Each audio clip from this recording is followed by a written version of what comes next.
J'espère que tu vas bien. Vous savez, quand on est triste, on n'a plus goût à la vie. Quand on est triste, automatiquement, on fait des dépressions. Tu vas voir que tu vas vouloir te pelotonner dans un coin de la maison pour rester seul, pour ne pas que quelqu'un te parle. Et du coup, l'espoir de vivre au fur et à mesure se ratatine. Tu ne veux plus avoir affaire à quelqu'un. Quand tu es triste, tout ce qu'on va te donner comme conseil, tu vas trouver que c'est exagéré.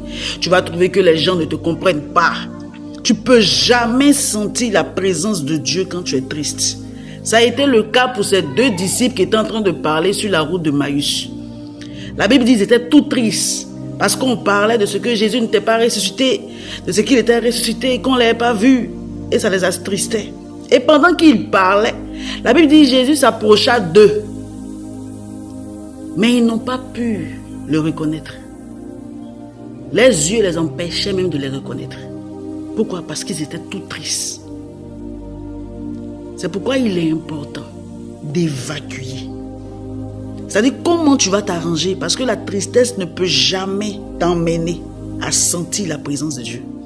La Bible dit leurs yeux n'ont pas pu, au verset 15, n'ont pas pu reconnaître que Jésus était à côté. C'est pourquoi ceux qui sont plongés dans la tristesse, automatiquement, souvent, il y a des esprits de suicide en eux. Parce que ça laisse place à Satan.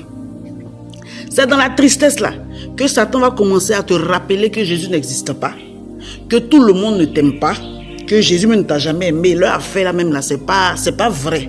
C'est les blancs qui ont créé. Regarde aujourd'hui comment tu es. Regarde aujourd'hui comment tu te trouves. Regarde comment tu es en train de pleurer toi seul. Personne ne t'appelle. Et c'est là que Satan vient mettre ton corps pour lui. Il met de telle sorte que tu puisses essayer même de te suicider. Bien-aimés, évacuons la tristesse, c'est dur. Parce que toi et moi, on a déjà été tristes quelque part. Mais vous savez, quand la Bible dit soyez toujours joyeux, c'est pour ne pas être triste. Parce que dans la tristesse, tu ne peux pas sentir la présence de Dieu. Tu ne peux pas sentir que Jésus est à tes côtés. Tu ne peux pas. Et quand tu lis ce livre-là, c'est lorsqu'il a été avec eux, il a commencé à causer avec eux. Quand il est resté avec eux-mêmes la soirée, c'est là qu'ils ont su. Quand il a partagé le pain, c'est là qu'ils ont su que c'était Jésus. C'est là qu'ils ont su que c'était Jésus qui était auprès d'eux. Bien aimé, il faut essayer de bannir la tristesse au fur et à mesure dans ta vie. Ça ne va pas t'arranger.